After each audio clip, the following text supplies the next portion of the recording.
بعد فأعوذ بالله من الشيطان الرجيم بسم الله الرحمن الرحيم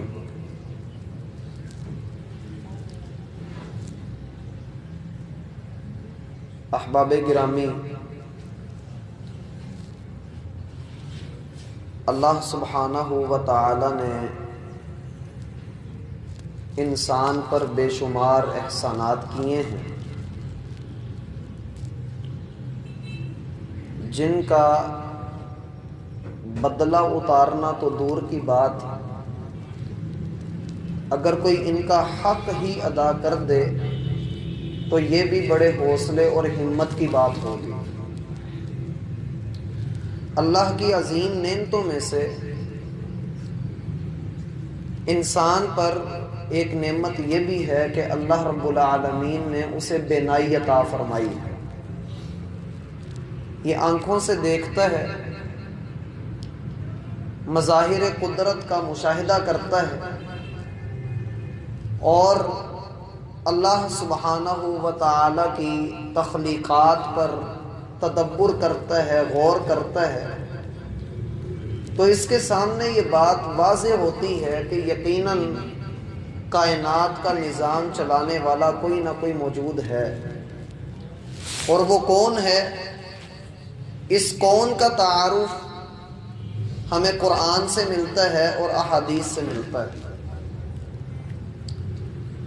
پیش نظر حدیث میں نبی علیہ الصلاۃ والسلام کا یہ فرمان ہمارے سامنے ہے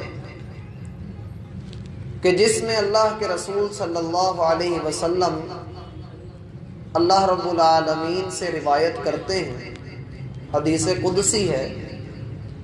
اللہ رب العالمین فرماتے ہیں کہ میں اپنے کسی بندے کو جب اس کی دو آنکھوں سے آزماتا ہوں، جب میں اس کی دو محبوب چیزیں اس سے واپس لے لیتا ہوں اور بندہ اس پر صبر کرتا ہے، تو میرے پاس سوائے جنت کے اس کے لیے اور کوئی بدلہ نہیں۔ گویا کہ انسان کی آنکھیں محبوب ترین چیز ہیں، محبوب ترین حصہ ہیں، اور جو کوئی ان کی آزمائش میں مبتلا کیا جاتا ہے اللہ سبحانہ و تعالی اسے جنت میں جگہ عطا فرماتے ہیں۔ اور یہاں ایک نقطہ بھی سمجھنے والا ہے کہ اللہ رب العالمین نے آنکھوں کا ذکر ہی کیوں کیا، کہ آنکھوں کی بینائی ہم دیکھتے ہیں کچھ لوگوں کے پاس موجود ہے اور کچھ کے پاس موجود نہیں ہے۔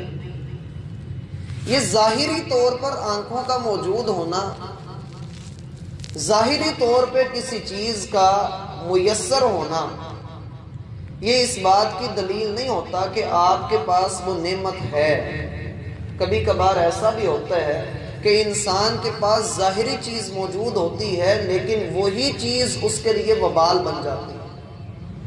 مثلاً اس طرح سے کہ وہ شخص اللہ کی آیات کو دیکھ نہیں رہا، اللہ کے احکامات کو نظر انداز کر رہا ہے، وہ اللہ کی نشانیوں کے اوپر غور نہیں کر رہا۔ ھذا خلق اللہ فارونی ماذا خلق الذین من دونی، اللہ کی تخلیقات بے شمار ہیں، اللہ کے سوا جو لوگ ہیں ان کی کوئی تخلیق ہے تو ہمارے سامنے پیش کرو۔ لہذا ایک وہ بینائی ہوتی ہے جو ظاہری طور پہ ہم دیکھ رہے ہوتے ہیں، اور ایک وہ بینائی ہوتی ہے جو دل کی آنکھوں کے ساتھ ہوتی ہے، جسے بصیرت کہا جاتا ہے۔ بصارت اور بصیرت میں فرق ہے۔ بصارت وہ ہے جو ہم اپنی آنکھوں سے دیکھتے ہیں، اور بصیرت وہ ہے جو ہم اپنی دل کی آنکھوں سے دیکھتے ہیں۔ ابو جہل کے پاس آنکھیں موجود تھیں، لیکن جب وہ اللہ کی تخلیقات کو، اللہ کی نشانیوں کو دیکھ نہ سکا تو راندہ درگاہ ہوا۔ دوسری طرف عبداللہ بن ام مکتوم ہیں جن کو آنکھیں نہیں عطا ہوئیں، نابینا صحابی ہیں، لیکن رسول اللہ صلی اللہ علیہ وسلم جب بھی مدینہ سے باہر جاتے کسی غزوے کے لیے، پیچھے نائب عبداللہ بن ام مکتوم ہوا کرتے تھے۔ اور اسی طرح سے اسلام کے دوسرے مؤذن بھی عبداللہ بن ام مکتوم ہیں۔ گویا کہ اللہ رب العالمین کے ہاں ظاہری بینائی کچھ معنی نہیں رکھتی، بلکہ اصل بصیرت ہے جو دل کی آنکھیں ہیں۔ اسی لیے اللہ رب العالمین فرماتے ہیں فَإِنَّهَا لَا تَعْمَى الْأَبْصَارُ وَلَكِنْ تَعْمَى الْقُلُوبُ الَّتِي فِي الصُّدُورِ۔ لوگوں کی آنکھیں نہیں بلکہ ان کے دل اندھے ہو چکے ہیں۔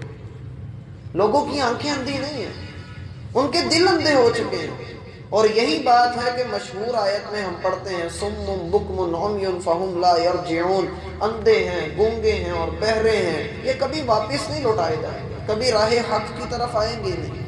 ان کے دل اس بات پر مطمئن ہی نہیں کہ اللہ ایک ہے۔